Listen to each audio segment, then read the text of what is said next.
E agora a gente volta para o Brasil para falar sobre saúde. Uma pesquisa mostrou que as mulheres são maioria nas corridas de rua no país. Elas representam 51,8% dos concluintes de provas.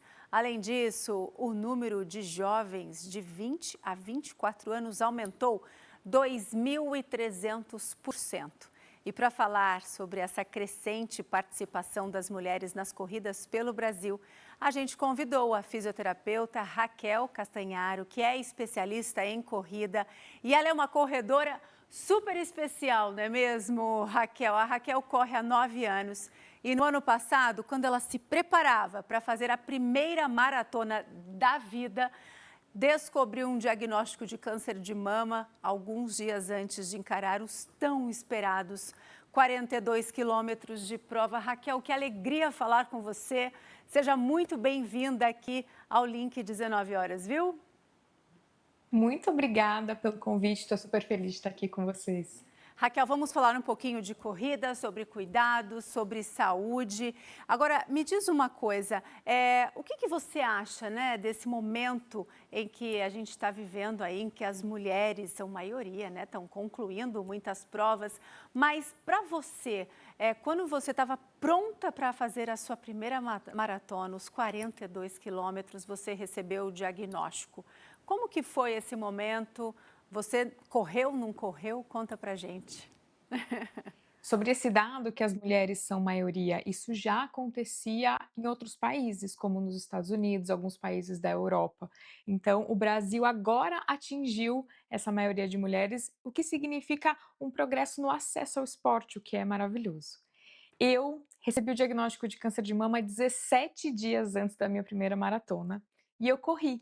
Meus médicos falaram que 17 dias não iam mudar nada no meu tratamento e eu quis correr. Eu podia falar aqui que é por algum motivo maravilhoso, mas a real é que eu treinei por 4 meses e eu não queria jogar esse treinamento no lixo. Eu queria viver essa experiência, eu me dediquei muito para correr uma maratona, que são 42 quilômetros. São muitas semanas de treino, então eu falei, poxa, já treinei? Vou correr. E me perguntam muito se a minha cabeça estava ruim, se eu ficava pensando na doença. E quando eu cheguei no Rio de Janeiro, eu fiz a Maratona do Rio, eu esqueci todo o diagnóstico e a possibilidade de tratamento. Lá na Maratona do Rio, eu era mais uma corredora correndo a primeira maratona. Então, foi um presente e eu continuei correndo ao longo do tratamento oncológico, eu ainda estou nele, são muitos meses de tratamento, e a corrida me ajudou a ficar inteira, a ficar bem, tanto no corpo como na mente. Que demais, Raquel. Agora me diz uma coisa assim, quais são assim para você que você pode falar para a gente? Muitas mulheres devem estar nos acompanhando agora. Que alegria que você fez a sua primeira maratona, mesmo depois de um diagnóstico. Já foi uma grande vitória.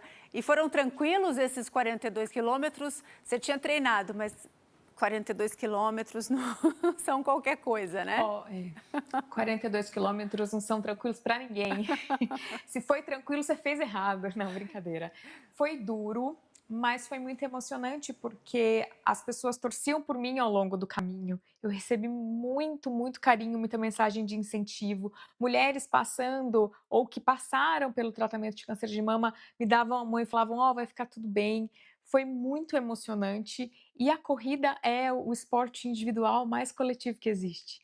A gente corre sozinho, mas a verdade é que a gente vive numa comunidade de corredores e essa comunidade se ajuda, se apoia, se incentiva e viver isso foi super, super especial.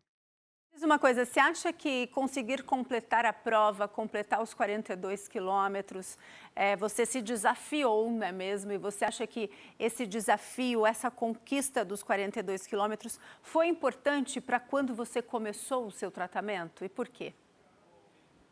Sim, foi, porque ao completar 42 quilômetros a gente nunca mais é a mesma pessoa. Existem e não que a gente seja especial, não é isso, tá, todo corredor tem que ser valorizado independente da distância que corre, mas se propor a fazer uma maratona e conseguir terminar, vira alguma chave na nossa cabeça de que: "Puxa, é duro, mas eu consigo fazer coisas duras se eu me dedicar". É uma mistura de dor com satisfação ao mesmo tempo e você entende que a vida é isso, é dor e satisfação ao mesmo tempo. Uma vez eu entrevistei o Eliud Kipchoge, que é um dos melhores corredores do mundo.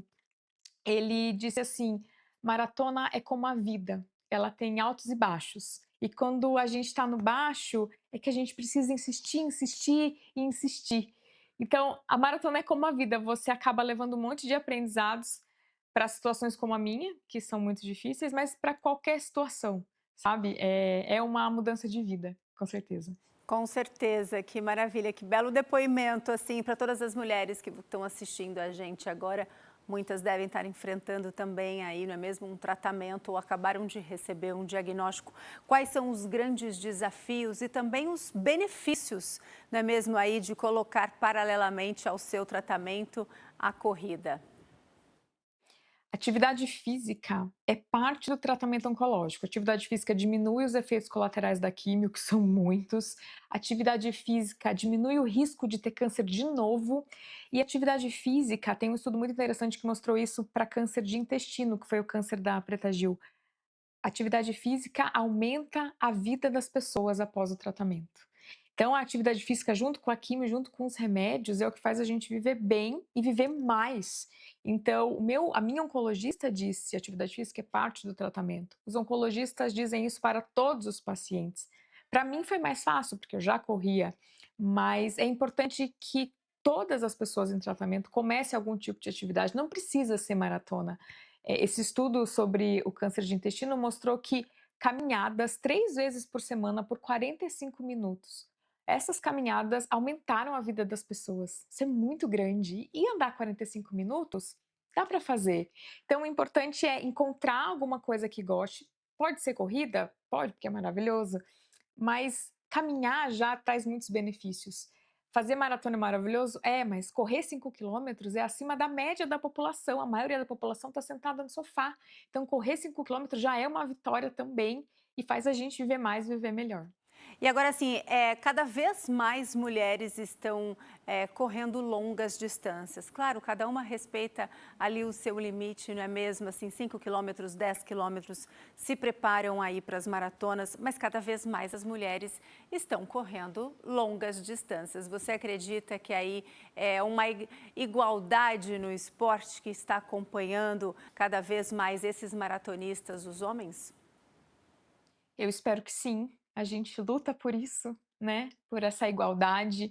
Para as mulheres ainda é mais difícil no Brasil, porque, por exemplo, eu no tratamento oncológico eu não posso tomar sol, então eu tenho que correr à noite. Para uma mulher correr sozinha à noite, gera mais medo, é mais difícil, aonde essa mulher vai correr? Então, a gente conseguir trazer mais mulheres para o esporte significa um avanço para a sociedade como um todo. E é muito importante que a gente continue lutando para isso, para dar acesso às mulheres, para dar tempo às mulheres, porque as mulheres ainda sofrem com mais jornada de trabalho, uma jornada dupla, fora de casa e em casa, e em que momento ela vai correr. Então, quanto mais existe essa igualdade, mais saúde a gente está trazendo para a população, e isso é essencial. E Raquel, o estudo aponta aí um grande número, não é mesmo, de mulheres, de pessoas acima dos 60 anos que estão correndo cada vez mais. A gente está acompanhando aqui uma série de imagens de várias corridas e a gente consegue ver, não é mesmo, mulheres um pouquinho mais experientes ali, que já começaram a correr um pouco mais tarde na vida. Isso é muito bom, não é?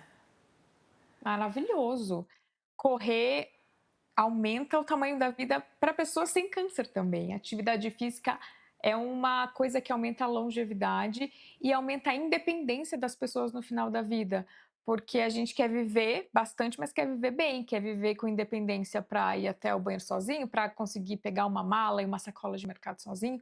E a corrida gera, junto com o fortalecimento, a corrida gera essa saúde e essa independência no fim da vida.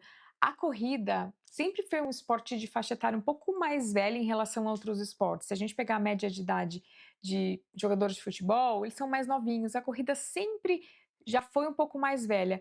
Então, essa empurrada mais para frente ainda de pessoas mais velhas, de novo, é um sinal de que a gente está tendo algum sucesso de levar a saúde para a população.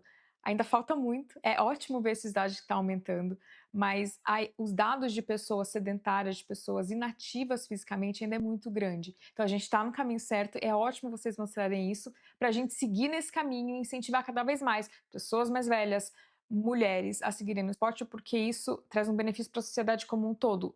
Uma população mais saudável é uma população que gera menos gasto em saúde, uma população mais feliz, uma população que vive melhor. É bom para todo mundo. É maravilhoso. E corrida é um esporte que, assim, claro, exige sempre um bom tênis, um bom equipamento ali, um professor ali para auxiliar, mas é só colocar um tênis e sair fazendo uma caminhada na rua. Não tem desculpa, não é mesmo, Raquel? Não A tem corrida e a desculpa. caminhada são simples, É isso. não precisa de tanto equipamento. Querida, muito obrigada. Todo o sucesso do mundo para você no seu tratamento, nas suas corridas, nas próximas maratonas. Tudo de bom. Muito obrigada, viu, pela sua disponibilidade para falar com a gente aqui. Obrigada a vocês, boa noite. Uma ótima noite.